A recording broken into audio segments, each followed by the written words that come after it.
I'm delighted to speak for all of you today in welcoming Jeff Evans of the Will-Burt Company as our featured speaker. Jeff is the chairman, CEO, and president of Will-Burt, a 100% employee-owned manufacturing firm headquartered in Oroville. Will-Burt has a proud history in Ohio manufacturing, beginning in 1918. And Will-Burt also has a proud history of employee ownership since 1985, with the sudden death of the then company owner, Mr. Baer, and the lightning speed vision of those who were left running the business. Their vision to set up an ESOP saved the company and saved many local jobs. Will-Burt continues to be a leading manufacturer in Ohio, and the spirit of teamwork has seen them through tough times. Jeff has a background as a business analyst in the public accounting arena. He later worked for Firestone with responsibilities for auditing their international operations and served in management positions with GenCore and others over in Ireland and throughout Europe. Jeff then joined Will-Burt and served in several key positions, gaining hands-on experience before he became their 6th CEO in 2002. Since joining Will-Burt, Jeff has been a strong supporter of Ohio's employee-owned business community. He is a business advisor and mentor to many of his peers and to other employee-owned companies. He is a strong advocate for good governance in employee-owned firms and encourages good conversations about effective board development and board processes and strategic planning. He serves as a director of several employee-owned companies here in Ohio and is a frequent presenter at this conference and at the board of directors forums that are sponsored by Ohio's employee-owned network. Will-Burt employee owners know that, and their motto is, "We are in business together with our ESOP." And here to tell their story is Jeff Evans.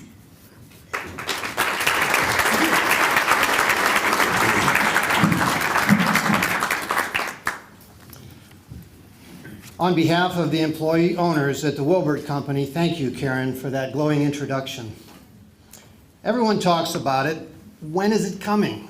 How long will it last? When is it over? Let's start by looking at this word recession. Recessions are personal. It really doesn't matter what the so-called experts say about recessions. It only matters how each one of us is affected personally. In my life as CEO of a manufacturing company, or as some refer to us, the other Oroville Company, in my life as a father and as a husband of 35 years, I've created my own list as to how I know a recession is coming. Following are 10 things that I have learned to listen and watch for to know a recession is coming. Number 10, your daughter announces, "I'm getting married." And a Disney wedding at Disney World is my dream wedding. Number 9, your wife says, "We need a pool now for the grandchildren we're going to have someday."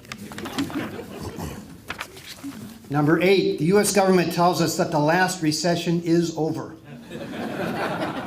Number 7, the Cleveland Indians win the World Series. Number 6, your grandma puts her money under a thicker mattress.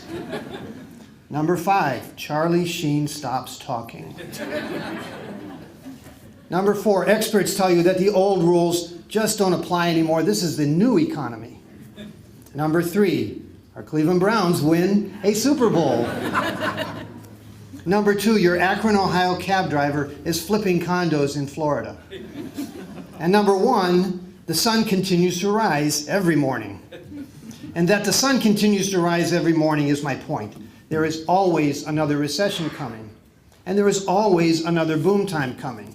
It's not a matter of if, just when and how much. What are you going to do when the time comes? Recessions should be counted in dog years. If 1 human year is equal to 7 in dog years, a recession feels like 7 years. Will-Burt is a 93-year-old manufacturing company. Since 1918, we have survived 4 major recessions. If you looked at our history on a graph, you would see four very distinct downward lines that in real terms identify the American recessions. On behalf of our 335 employee owners at the Will-Burt Company, I stand here today to share with you how we did during the last recession, why we performed as we did, and how we did it. How we fulfilled our strategic objectives. Through this last recession, we survived, we thrived, and we prospered. Now let me start by telling you something about what we do at the Will-Burt Company. I expect you've all seen remote TV news gathering vehicles. Likely you've noticed there's a tower that sticks up through the roof, or mast, that extends up into the air up to 60 or 80 feet. Will-Burt makes that mast. As a matter of fact, we have a Will-Burt mast on every electronic news gathering vehicle, at every television station, in every city in the United States. We also provide for safe operations by putting lighting masts onto fire trucks across the United States and globally, and still more in the cellular industry. Finally, Will-Burt has been a partner with the U.S. and other world defense forces for decades. For example, Will-Burt masts always have been a component of the Patriot missile program, providing elevations for the sensors to locate incoming projectiles. In addition to masts, we also provide steel fabrication and machining services to a number of leading U.S. and international companies, including, to name a few, Caterpillar, Diebold, Volvo, General Dynamics, Lockheed Martin. Through acquisitions, we added two new businesses late in 2010, ITS Towers and Will-Burt Advanced Composite Military Shelters. Yes, even in a recession, we pursue acquisitions. So how did we do during the recession? Well, let me start by saying we only pay bonuses in good years. And when we pay them, we pay bonuses to everyone in the company. Throughout the recession, we paid bonuses every year. That's the best indicator I have to show that we survived and thrived during the recession. So let's look at it through a few other lenses. Although sales declined dramatically in 2009, we've bounced back nicely through our efforts to get stronger and gain market share during the tough times. We saw a dip in our corporate profits during our recession, but we did remain very profitable nonetheless. A key was diversity. When we saw that our sales and profits were going to be lower than we would have liked, we worked hard to generate cash through our balance sheet. Even though our manufacturing business withstood a 50% shortfall in sales, our overall mix of business kept us strong enough to maintain our string of profitable years, now at 9 years and running. After eliminating overtime, temporary workers, and outsourcing, we still had to lay off employees during the depths of our recession. However, by mid-2010, our business had recovered to the point where we replaced all those furloughed positions and added employees to new record highs. Over the past 10 years, our stock is up over 600%. This is a combination and as a result of a great number of factors. But I think our ability to plan for and focus on the future has had a major impact on our success. We did not lose a single customer during the recession. Rather, our efforts rewarded us with several new significant accounts during the downturn, and we are now reaping the benefits of those actions as the economy improves. Somewhere, the news on television seems so far away, and it seems so uninvolved in our lives here in Ohio. Will-Burt is a global ESOP, and much of our success during the recession comes from those international relationships and efforts. Let me give you a few examples of where items in the evening news have had a real personal impact at Will-Burt in Orrville, Ohio. As you have all heard and seen lately, there is significant pressure on state and local governments to find ways to reduce spending. Legislation has been enacted across the country to attempt to rein in some of the entitlement spending that is putting such pressure on our state and local governments.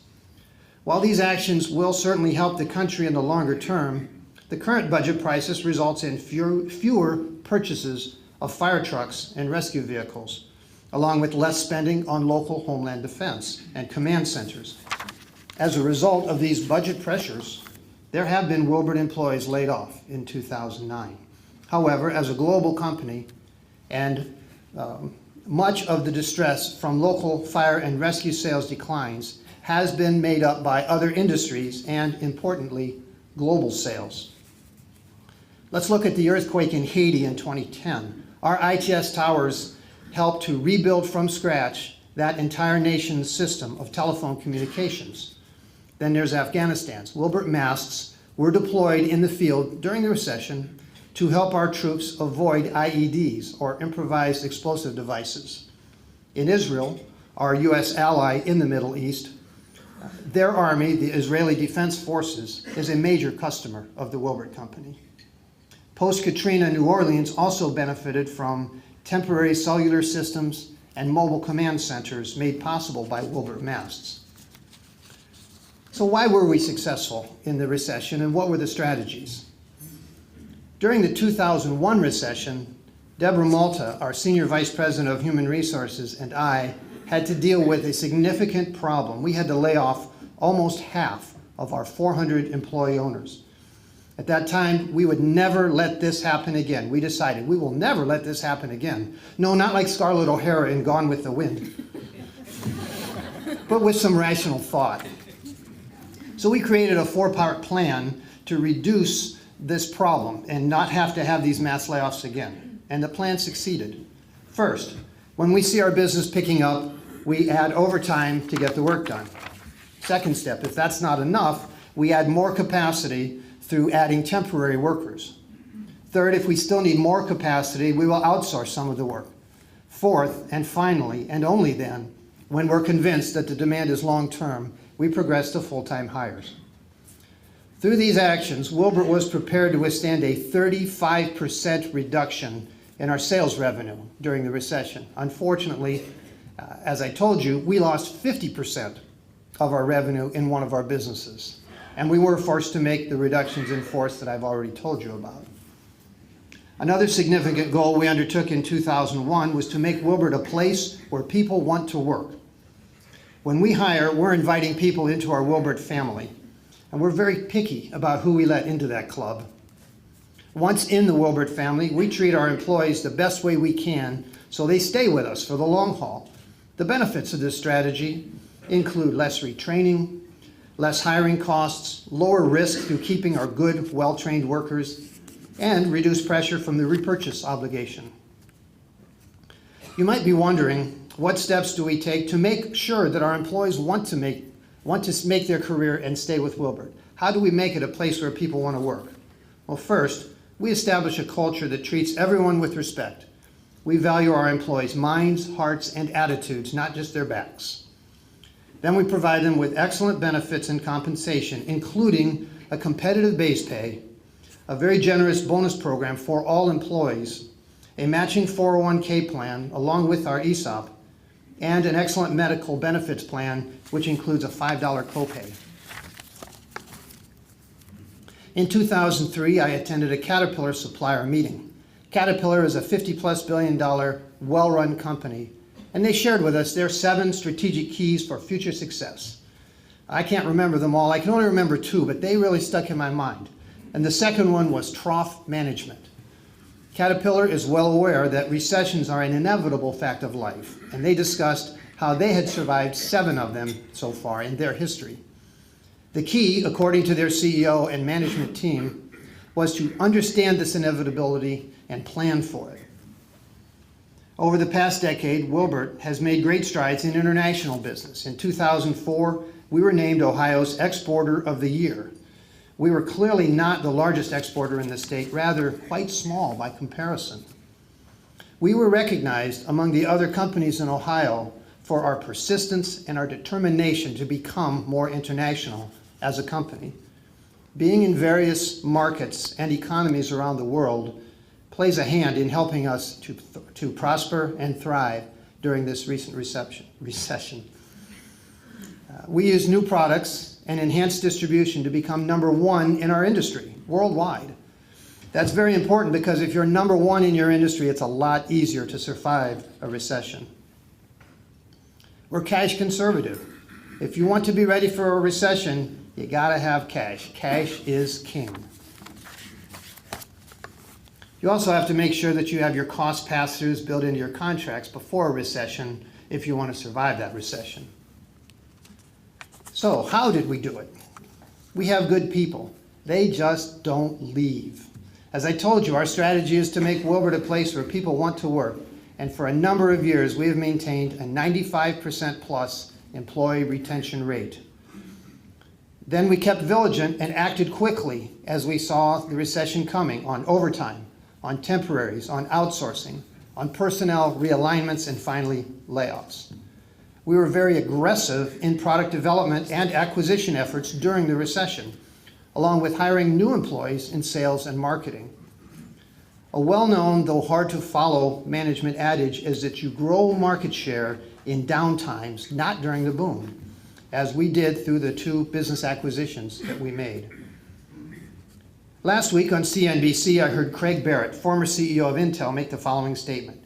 Every time you have a recession, the analysts tell you to cut spending. Intel breaks that trend every time, and we invest heavily. We believe in the future. Another key is to communicate, communicate, communicate. Let your employee owners know what's going on, the risks, the opportunities. You don't help anyone by keeping critical information from them, whether it's good or bad. Embrace global markets, some of which are not in the same cycle as our domestic economy. You will learn a lot of interesting things at this conference. And I hope that one of those things you take back with you is that one of your ESOP brothers is helping out in places around the world that you see on the evening news every night. This global presence helped us to prosper and thrive during our recession. Now, during this time, we also sat acquisitions in Europe. How many of you have seen the movie Trains, Planes, and Automobiles? Well, a European acquisition can make that movie seem rather mild. We've been talking to a company located off a resort island off the coast of England. Getting there is simple. I drive to the Cleveland airport, sit around for hours, wait a while longer, fly to New York, sit around for a few more hours, fly to London. Then we catch a train, take the train to the coast of England, board a hovercraft, quick hovercraft ride, catch a cab ride, and poof, you're there.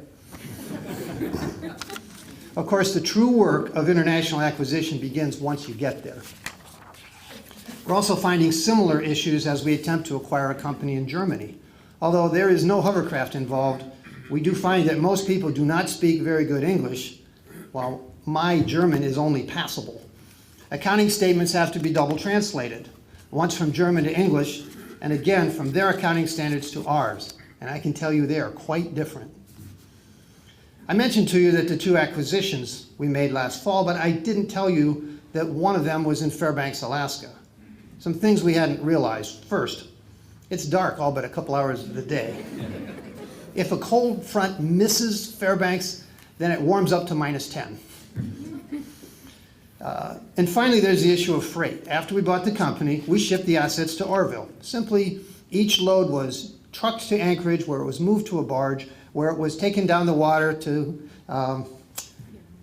Seattle. In Seattle, it was put onto a train, taken to Chicago, put onto a truck, and driven to Orville. Think of the added challenges that your business would face if you were magically transported to Alaska. Our final acquisition was ITS, or Integrated Tower Systems, and it's in Oklahoma, Tulsa, Oklahoma. We got lucky on that one. They even speak the same language, more or less. Now, I realize that many of you may not have all the same opportunities to strengthen your company, such as seeking business acquisitions in other states or other countries.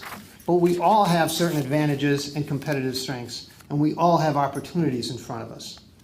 I challenge you to help your team, your division, and your company to identify your strengths. How can you ride out a recession? What will your strategic plan look like?